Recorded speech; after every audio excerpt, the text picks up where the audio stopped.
What's going on, guys? So we're just going to be installing our rear spoiler links. Alrighty, so first things first, we're just going to jack up the vehicle.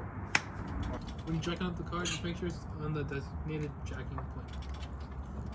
And before we start working on the car, just go ahead and make sure you have a jack stand on the rear subfront.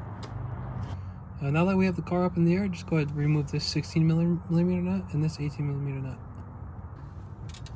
nut. Ignore the fact that my car is very dirty. Just roll the clip, bro.